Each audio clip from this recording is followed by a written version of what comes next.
Supreme court का gas companies को 417 अरब रुपए अदा करने का हुक्म। अदालत ने 20 फरवरी को महफूज किया गया फैसला सुना दिया।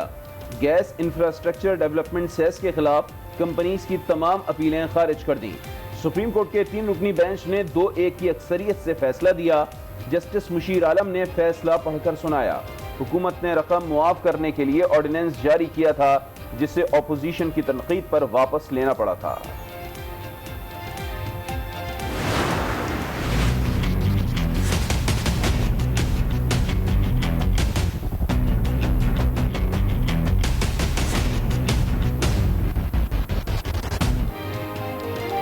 अदालती हुक्म के बावजूद कराची में लोड शेडिंग पर supreme court Barham. Chief justice गुलजार अहमद ने कहा, परसों लोड शेडिंग ना करने का कहा तो के इलेक्ट्रिक ने कल आधे शहर की बिजली बंद कर दी।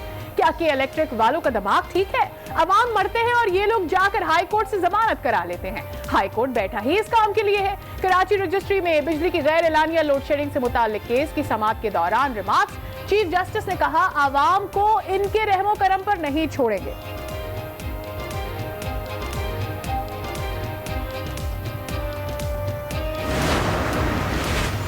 सुप्रीम कोर्ट ने विफाक से कराची में बिजली का मसला हल करने से मुताल्लिक रिपोर्ट तलब कर ली।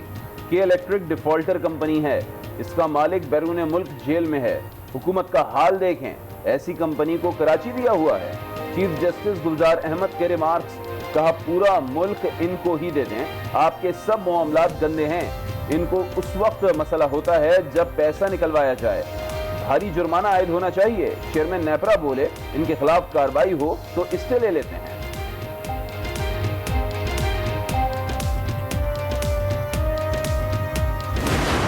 पेशावर में बीआरटी आज से आवाम के लिए खुल जाएगी। वजीर आजम इमरान खान नामुकम्मल बस सर्विस का इफ्तिताह करेंगे।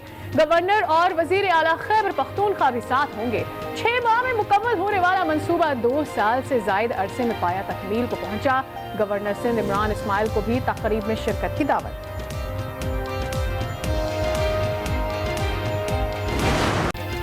सिंध में गंदम का बहरान जोर पकड़ गया। आटे की कीमत 65 से 70 रुपए फी किलो पर पहुंच गई।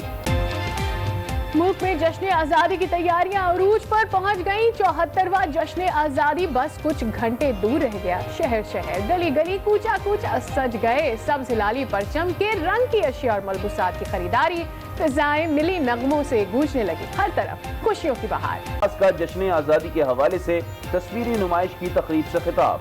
ऑपोजिशन पर भी तनकीद, बोले माजी में हुकूमतों की गलतियों से मुल्क को नुकसान पहुंचा। मुल्क की तरक्की में सबको किरदार अदा करना चाहिए। कराची का फेरी वाला भी जश्न आजादी मनाने में पेश। फेरी वाले ने सियासी रहनुमाओं और मुल्क के मौजूदा हालात को दिलचस्प अंदाज में पेश कर दिया। तब्दीली आई रे, तब्दीली आई रे, तब्दीली आई नहीं है, बहुत बड़ी तकलीफ आई है। घबराना नहीं, परेशान नहीं होना। ये वतन हमारा है, समझ में नहीं आ रहा है। अपनी कुव्वत उनकी जान मन के खा रहे हैं सियासतदान। जो गया उसका कोई गम नहीं, हो जाए वो उससे भी कम नहीं। तब्दीली आई रे, तब्दीली आई रे। मुल्क में कोरोना में कमी आने लगी। 24 घंटे में 753 केसेस रिपोर्ट। तादाद 2,86,674 हो गई। मजीद 10 अफराद जान से गए। मरने वालों की तादाद बढ़कर 6,139 तक जा पहुंची। मुल्क में एक्टिव केसेस की तादाद 16,475 है। हुकूमत का ऑर्डिनेंस गलत साबित हुआ। सुप्रीम कोर्ट ने गैस इंफ्रास्ट्रक्चर सेस की मद में पूरी रकम लेने का फैसला सुना दिया है। सेस की मद में गैस कंपनीज को 417 अरब रुपए अदायगी का हुक्म दे दिया गया है। अहम खबर आपको दे रहे हैं कि हुकूमत का ऑर्डिनेंस गलत साबित हुआ। सुप्रीम कोर्ट ने गैस इंफ्रास्ट्रक्चर सेस की मद में पूरी रकम लेने का फैसला सुना दिया है। सेस की मद के खिलाफ कंपनियों की तमाम अपीलें खारिज कर दी। सुप्रीम कोर्ट के 3 रुकनी बेंच ने 2-1 की अक्सरियत से फैसला सुना दिया। जस्टिस मुशीर आलम ने 20 फरवरी को महफूज फैसला पढ़कर सुनाया। हुकूमत को GIDC की रकम वसूल करने की इजाजत मिल गई। गैस इंफ्रास्ट्रक्चर डेवलपमेंट सेस की मद में सनतकारों के जिम्मे जनवरी 2012 से दिसंबर 2018 तक 417 अरब रुपए वाजिबुल अदा थे।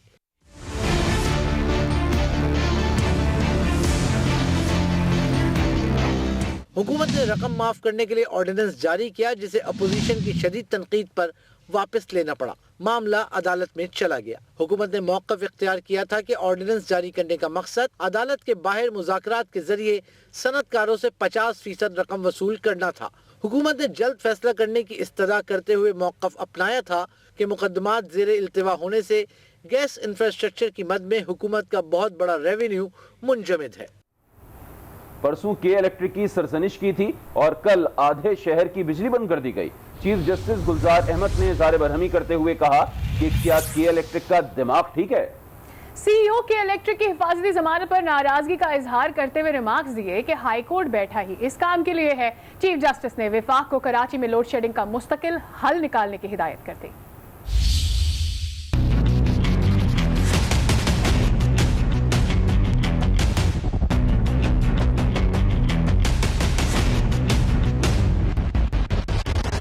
दिमाग तो ठीक है कि इलेक्ट्रिक का, परसों लोड शेडिंग न करने का कहा, कल आधे कराची की बिजली बंद कर दी। कराची में बिजली की बंदिश पर चीफ जस्टिस का इजहार बरहमी। सुप्रीम कोर्ट कराची रजिस्ट्री में समाअत के दौरान वकील के इलेक्ट्रिक पर चीफ जस्टिस बरहम हो गए। उन्होंने रिमार्क्स दिए कि आधा कराची बिजली से महरूम रहता है।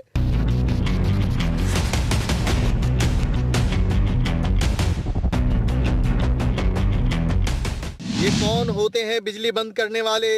वकील की इलेक्ट्रिक ने वजाहत दी कि सर बिजली बंद नहीं हुई थी। चेयरमैन नेपरा ने कहा अगर इनके खिलाफ कार्रवाई हो तो ये स्टे ले लेते हैं। बिजली की पैदावार समेत सारे मामलात खराब हैं। चीफ जस्टिस ने रिमार्क्स दिए लोग मरते हैं और ये हाई कोर्ट से जमानत करवा लेते हैं। हाई कोर्ट बैठा ही इसी काम के लिए है। लोगों की जिंदगी का मामला है। अवाम को इनके रहमो करम पर नहीं छोड़ेंगे। इनका बॉस चाहता है कराची वालों का पैसा निचोड़ लें। जिस कंपनी का मालिक जेल में बैठा हो उससे क्या उम्मीद? जेल में एंजॉय करते हैं। जेब पर बात आए तो जान जाती है। अवाम को बिजली पानी नहीं मिलता, रहने के लिए जगह नहीं मिलती। इन पर भारी जुर्माने लगने चाहिए। अदालत ने वफाक से कराची की बिजली के मसले के हल से मुताल्लिक रिपोर्ट तलब करते हुए उन्हें हिदायत की कि कराची में लोड शेडिंग का मुस्तकिल हल निकाला जाए। एडवोकेट जनरल साहब, कराची के साफ नालों की तस्वीर देखकर हम तो हैरान ही रह गए। शायद समंदर का पानी भी इतना साफ नहीं होता। जस्टिस एजाजुल हसन के रिमार्क्स। चीफ जस्टिस गुलजार अहमद ने कहा कराची के 2-4 नाले साफ करके ये ना कहें कि मसला हल कर लिया।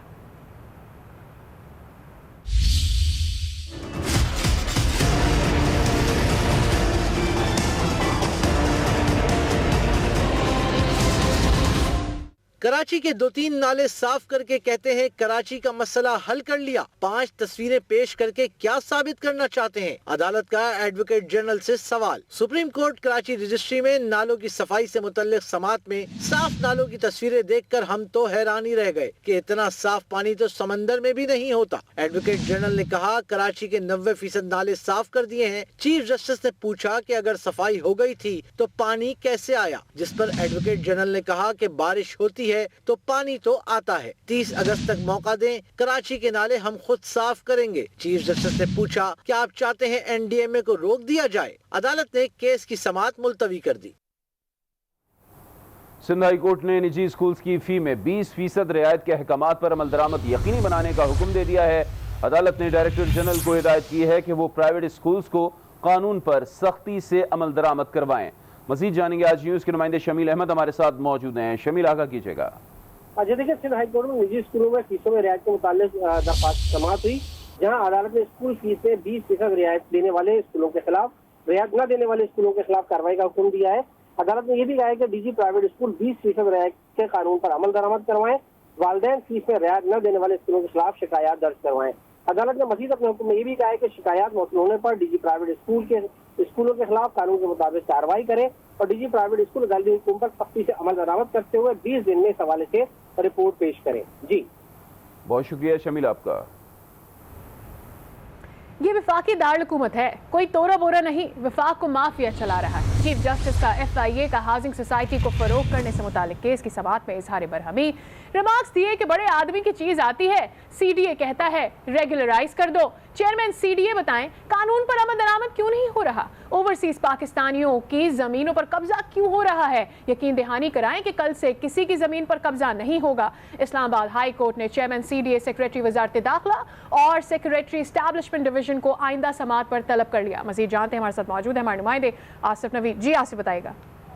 देखिए, इस्लामाबाद हाई कोर्ट का 600 कनाल जमीन अलीम खान की हाउसिंग सोसाइटी को पार्किंग को फरोख्त करने का केस की समाअत हुई थी। Chief justice Islamabad high court ने आज डिप्टी कमिश्नर को तलब कर रखा था और CDA के नुमाइंदे को तलब कर रखा था, जो आज सख्त बर्मी का इजहार किया चीफ जस्टिस ने और कहा कि आपका ऑफिस के जरिए हर महकमा हाउसिंग सोसाइटी के कारोबार में मुलव्वस है, वफाक को माफिया चला रहा है, ये वफाक की दारुलहुकूमत से है, कोई तोरा बोरा नहीं। क्या कमजोर यहाँ रहने का कोई हक नहीं है? तमाम कानून सिर्फ कमजोर के लिए, बड़ा कानून से मुस्तस्ना हासिल है उसको। ओवरसीज पाकिस्तानियों ने मुल्क में सरमायाकारी की, इनकी जमीनों पर कब्जे हो रहे हैं। इस हवाले से हुकूमत क्या कर रही है, इंतजामिया क्या कर रही है, तो सब बर्मी का इजहार किया उन्होंने। और चीफ जस्टिस का ये भी कहना था कि CBI सरकार की जमीन फरोख्त कर रहा है, दरख्त काटे जा रहे हैं, ये सब ताकतवर तबका कर रहा है। और उन्होंने इस्तफसार किया कि मुझे ये बताएं कि DC इस्लामाबाद से कि ये कोर्ट क्या करे। बड़े आदमी की चीज आती है, CBI कहता है रेगुलाइज कर दो। क्या हम अदालतें बंद कर दें? हम सिर्फ दारुलहुकूमत में ही कानून नहीं नाफज कर पा रहे, गरीब थककर अपनी जमीनें जो है फरोख्त कर रहा है, पूरे सिस्टम को करप्शन बहुत शुक्रिया। आगे चलकर मजीद भी आपसे जानते रहेंगे। आगे बढ़ेंगे। अब आपको बताएं कि पेशावर में BRT आज से अवाम के लिए खुल जाएगी। वजीर आजम इमरान खान बस सर्विस का इफ्तिताह करेंगे। गवर्नर और वजीर आला KP के भी साथ होंगे। 6 माह में मुकम्मल होने वाला मंसूबा 2 साल से जायद अरसे में पाया तकमील को पहुंचा। गवर्नर सिंध इमरान इस्माइल को भी तकरीब में शिरकत की दावत दी गई है। पेशावर BRT आज से अवाम के लिए खुलेगी। वजीर आजम इमरान खान इफ्तिताह करेंगे।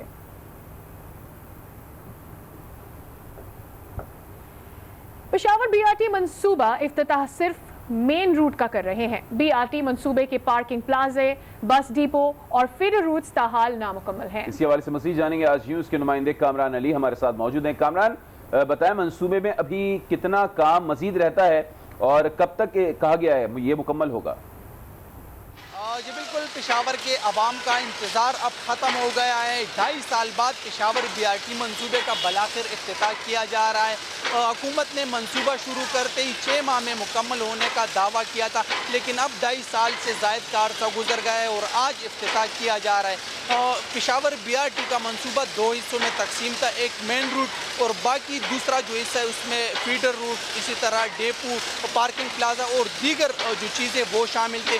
मेन रूट का तो आज वज़ीर आज़म इमरान खान इफ्तिताह करेंगे, लेकिन मंसूबा अभी पूरे तौर पर मुकम्मल नहीं हुआ, क्योंकि इस वक्त हम BRT के आखिरी स्टेशन पर मौजूद है और पस मंज़र में आप देख सकते हैं कि यहाँ पर अब भी कंस्ट्रक्शन का काम जारी है। इस तरह जो कारखानों का डेपो था वो अभी बिल्कुल उसका नाम और निशान नहीं है। साथ में स्टेशन के साथ टॉयलेट्स बनाने थे, कई स्टेशन पर तो टॉयलेट्स बन गए लेकिन वो गंदगी के ढेर बन चुके और कई स्टेशन पर अब भी टॉयलेट्स के कंस्ट्रक्शन का काम जारी है।